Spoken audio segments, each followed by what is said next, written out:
Welcome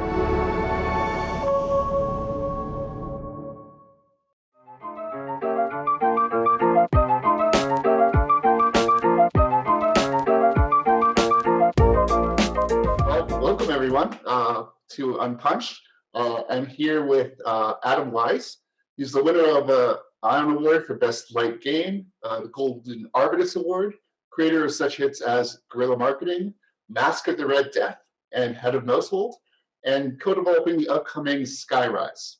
I'm Adam Wyse. I'm a local game designer and developer from Calgary, Alberta.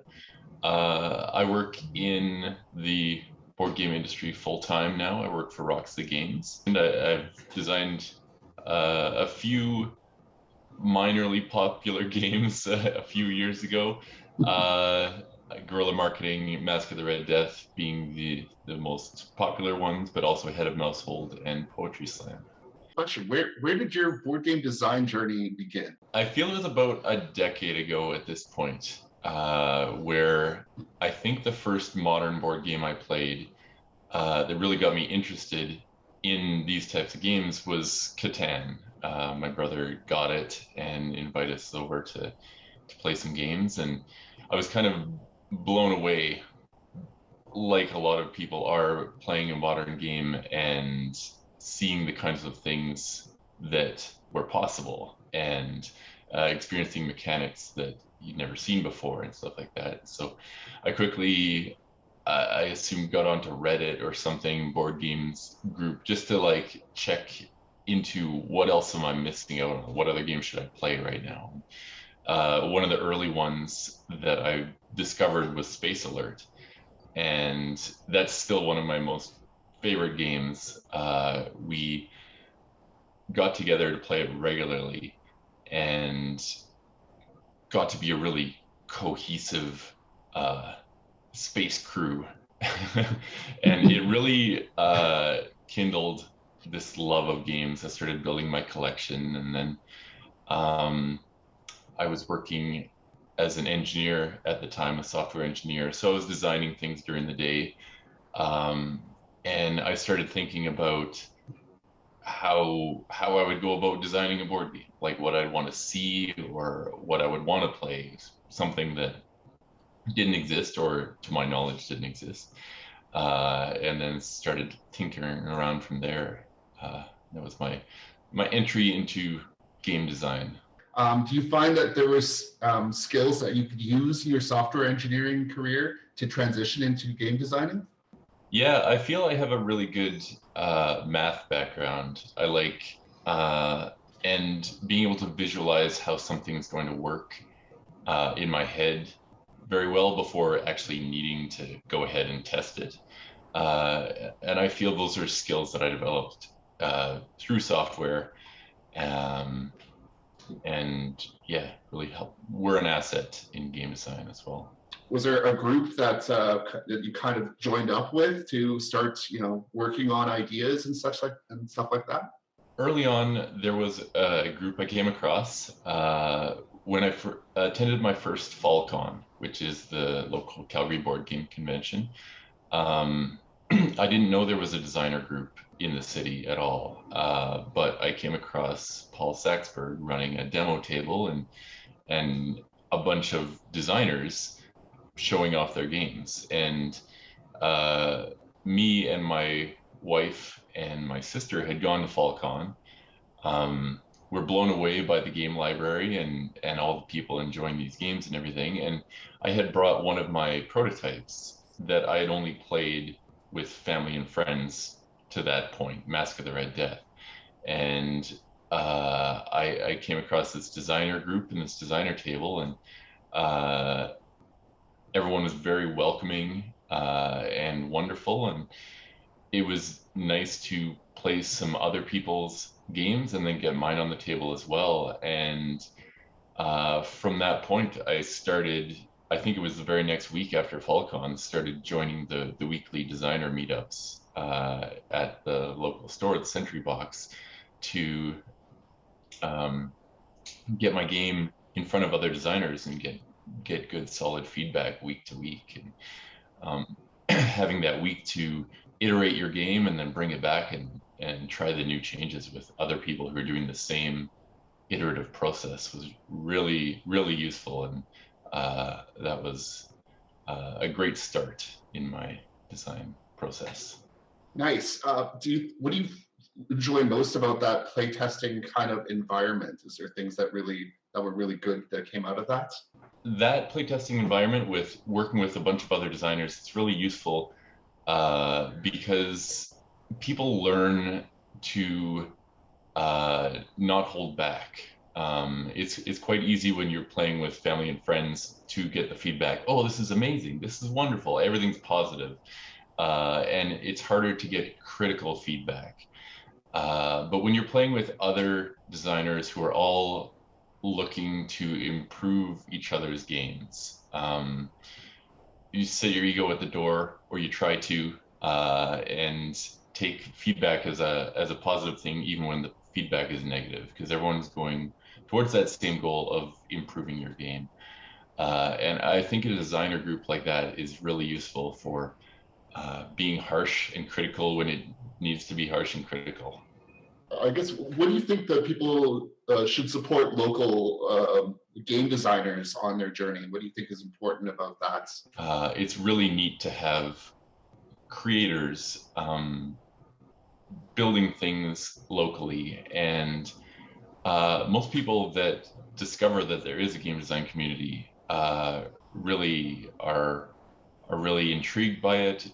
Everyone wants to support people in their own community doing things, and being able to support by playtesting, even if you're not a designer, is so useful. To get more eyes on games is awesome. And anyone who I've told I design games is usually so into it and are interested in trying them out, and let me see them sometime and stuff. And it's great to have a group like that and support from local people. Nice. So I'm a regular Joe Schmo on the street. I have this idea for a game that I think is going to be really good. Could it be the next big thing? What sort of advice or direction would you give a first-time developer? There's many ways to get into it, but I feel if you've got an idea, you want to find some other design group, for instance. Well, first build a prototype, get something made. That's the biggest thing. I guess I'm jumping ahead a little bit. Get it out of your head. It doesn't need to be perfect. It shouldn't be perfect. Just start making, and that's the biggest key. As soon as you have something in front of you, it'll inspire new ideas. So it'll start that ball rolling. And so it's really important to just get that first viable prototype first. If your game in your head is going to be 150 cards and it's going to be all this stuff, make like 15 cards. Try to get a little bit of a system working, because if you build too much before you actually put it on the table, you're going to revise it so many times throughout the process. So eliminate some of that rework by just starting with something small, trying it by yourself, simulating other players around the table, and then try it out with friends or family, even if the critique might not be very harsh. But from there, as you're building it, try to find others who are interested in game design. There's lots of good resources online, whether or not you have a local store or meetup group available.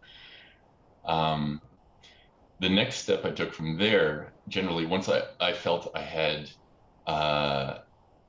games that were kind of coming along, I found a really useful resource in game design contests. And I know you've done this as well.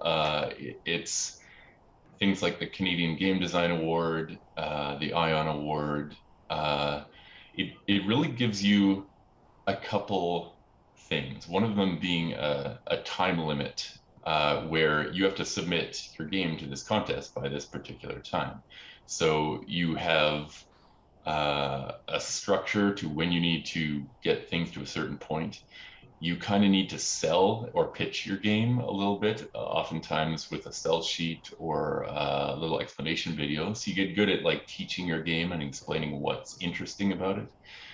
And then as a result of those contests, you're going to get feedback, whether it's positive or negative or whatever. All feedback is very valuable. So I find game design contests are a really useful part of the process. I started entering them with games that were very bad early on in my game design career, and I found it just as useful as when I started being a finalist in certain awards and things. Do you find that there is other skills that you get by entering these contests that you wouldn't normally have a chance to flex? Yeah, definitely. When entering these contests, I found I built up so many other skills that I didn't think would be applicable in game design, like video editing and a bunch of things. I was recording videos of myself, and then, okay, my audio is not good enough. How can I fix that? And then I was dealing with like lighting, and I got like lighting things off Amazon to just like improve my videos a little bit. And you get better at graphic design because you're trying to make your game a little prettier to make the iconography make sense or whatever. So there's so many little skills that you build up throughout game design. I found it really fulfilling in that way. Nice. So let's go back to your first game, Mask of the Red Death. That's now since been published. It's come out. It's really fantastic, gorgeous product. What was sort of why did you gravitate to that theme with those game mechanics? I loved the story of Mask of the Red Death. So I think we read it in grade 8 English class. And I've always loved Edgar Allan Poe. I've always loved horror stories, horror movies. And something about that story in particular, the foreboding and the dread and the macabre nature of the whole thing really clicked with me back in grade 8. And it was totally out of my mind, basically. I had forgotten about it entirely until a little while into my game designing, and something, I can't even remember what it was, but something reminded me about that story. And I was like, this would make an incredible board game. Like the setting itself of these 7 colored rooms, that just screams that's a game board right there. And you've got this theme, you've got a feeling, this dread and this like time, you've got the clock, you've got this, all of these elements really spoke to me like this could totally be a game. So I started delving into what kind of feeling I wanted to evoke from the game, the hopelessness and not knowing enough information as midnight strikes. I knew that despite in the story where everyone dies, I wanted players to have a chance to survive. I wanted it to be hard though. So I just like kind of listed off all these things and brainstormed about what is it about the story that's interesting, what could translate well into a board game, what would I need to change, and then just started building from there basically. All right, so that one you had the story in mind and kind of built out from that. Do you find that that's a lot of the cases, or do you find that you've changed, you've started with mechanics, or you've started with other ideas before moving on? I've designed other games based on mechanics entirely, like my game Head of Mousehold. I wanted to build a game where you're trying to come in second place. And so I started thinking of what theme would fit trying to come in second place. So mousetraps came to me, where the fastest mouse is going to get snapped by the mousetrap, and the second mouse is going to come and get the cheese. So I thought the mechanic was interesting, just trying to not be the best, just be the second best, and built the game's theme on top of that after I had the mechanics. I even, I guess, have an example of building a game based on components. I had a while into my game design, a lot of times at the designer meetups and stuff, people will bring a box of components or things that they have no use for anymore or whatever, or they got all these stickers or blocks or whatever. Does anyone want these? So Tom, friend and fellow designer, brought all these like rainbow blocks to one of our meetups, and actually there was a whole bunch of educational blocks, but I focused on these rainbows, and I started playing around with them on the table and asked if I could take these. And within a few weeks, I had built the core of a rainbow building game just based on these components. Like, oh, this is kind of interesting that these stack together in this certain way. And I have a game that is coming out later this year, or will be on Kickstarter later this year, that was all based on a component rather than a theme or a mechanic. Was there any point in your journey where you had doubts on, whether or not this is right for me as a career?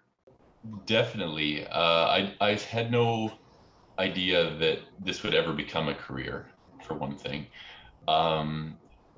It was kind of as I started to have a little bit of success getting some games signed and published.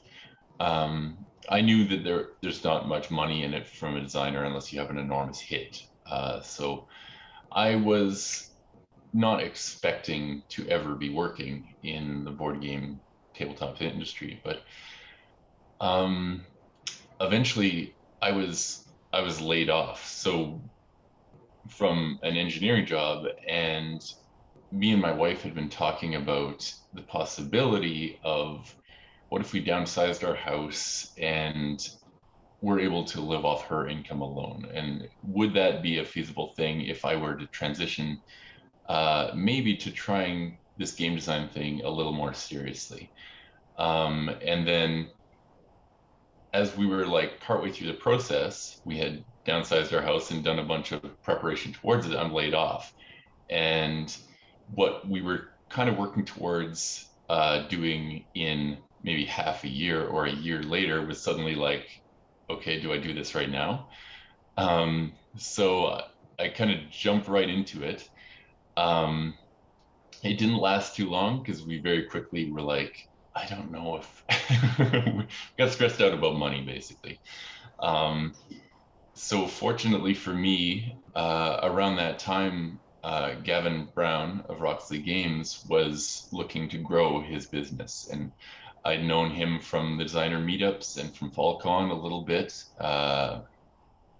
We had played games together and such, and he was looking for more help helping to grow Roxley, and it was kind of perfect timing for my situation.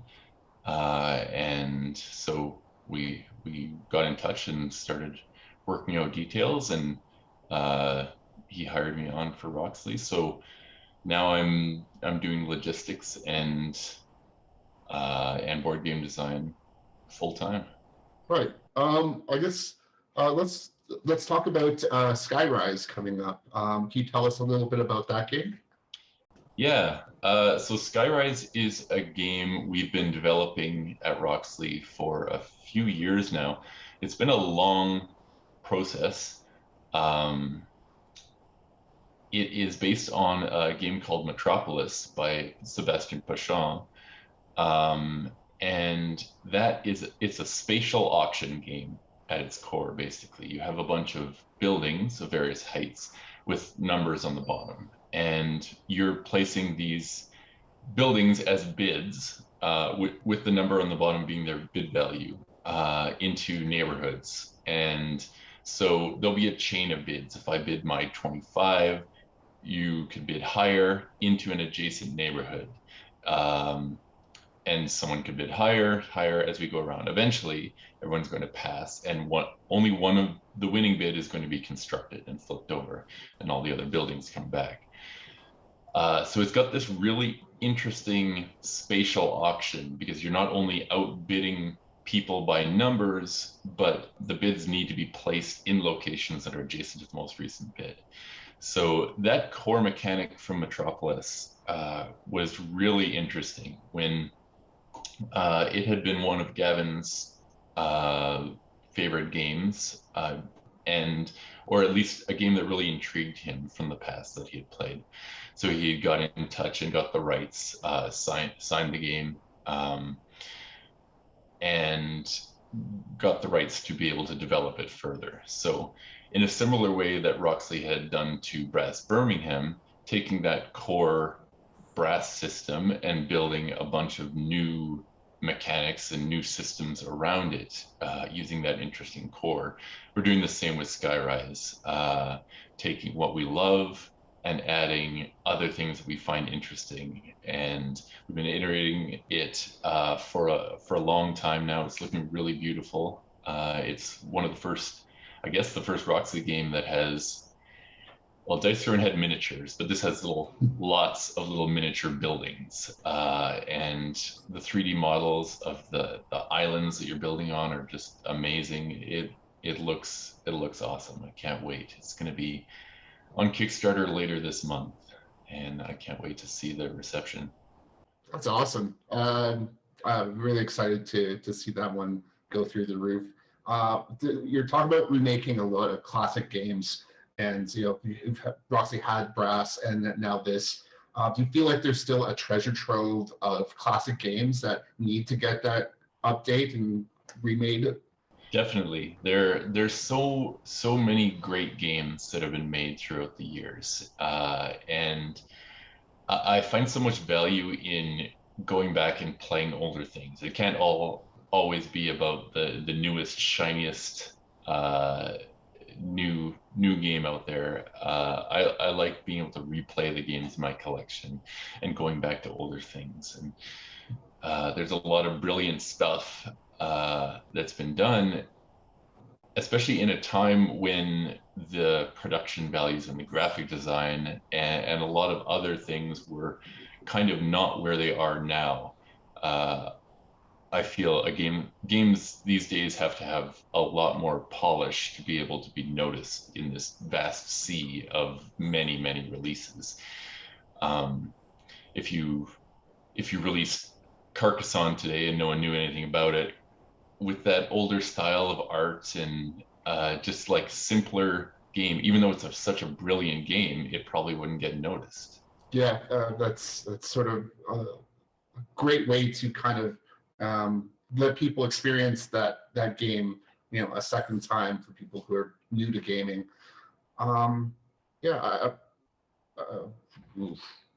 What's been your experience with Kickstarter? How's that been supportive in new games coming out? Kickstarter is really what allows a small company like Roxley to be able to do what we do. And when I say small company, we are a small company. It's tough when people see it from the outside and they see the everything, the production of a game. It looks like I've seen comments before online about how Roxley is one of the big companies and stuff, but it's truly such a small little team. Kickstarter is what allows us to have the funding to be able to produce these games. You don't have vast sums of money in a bank account to be able to fund a print run. Freight costs are so expensive these days. Getting your games overseas to the various fulfillment partners that we use all over the world. There's so many upfront costs, and margins on board games aren't that vast. They're quite tight. So it's really useful to be able to get this funding up front to actually be able to make the vision of something that we want to create. Yeah, I was just saying, what misconceptions do you feel that people who are backing Kickstarters have on their experience? There's a lot of negativity in Kickstarter comments, as we can all see. I wish people could be more positive and less critical. It's a tough thing to be making games. at all steps of the process, the manufacturing, the we try to communicate as well as possible, but a lot of times there's things you can't say, and there's things you don't want to release just yet. But fulfillment is difficult. You're dealing with partners in different parts of the world sometimes, and there's delays in communication, there's delays in stock arriving, there's customs holding up your games, and everything comes back to you because you chose a particular route and a certain way of doing things. Even though things can sometimes be out of your control, you have to take responsibility for it. But it's very tough when it's so easy to criticize online, and negativity can build up because you've got a couple voices, and then a couple more people add their voices in, and it sounds like it's an enormous mob at the door. But I think I've gone off track with this question a little bit, but I just wish the Kickstarter space was a little bit more positive. Realizing that there's real people behind every step of the game creation process, and they're not trying to cheat you. They were just trying to get their vision out into the world and get you at this game. I guess I want to kind of like touch back, I guess, on your designing career. I did want to follow up on a question. Did you have any designers that you were inspired by for games? Yeah, I feel I mentioned Space Alert as one of my favorite games, and that's designed by Vladic Vetil. I probably mispronounced his name, but I've always been inspired by his collection of game designs. They're so varied and different. It feels like he would see, oh, I've never done that before. I want to try to do something in this space. Oh, I want to do a party game. I want to do a real-time game. I want to do a heavy civilization building game. All these things. Every game is so different from the others, and that's kind of what I wanted to do with my designs as well. I've done party games, a couple of word games, little card games. Mask of the Red Death is quite different from a lot of different games. And I kind of wanted to do that same kind of thing that I imagined him when sitting down to come up with something new, and having an inspiration to do something entirely original. So that's kind of what I tried to keep in my head as well when sitting down and trying to come up with some new ideas. That kind of ties into my follow-up, where I was going to say, do you feel like with all the games that you've designed that there is sort of a through line of design idea that connects a lot of these games in similar fashion? Not much. They're kind of disparate in very different genres, like I was saying. But one thing, I don't know. One thing I do find, and maybe that's just common amongst all game designers, is when you see a review of your game online and you're just like, oh, that person just doesn't get it. They don't think the same way that I do. And that seems to be common amongst different games. I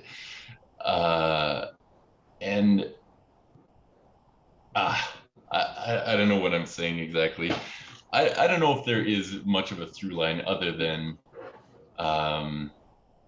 my love for certain things like word games or real time or having imperfect information is not something that everyone or even most people love.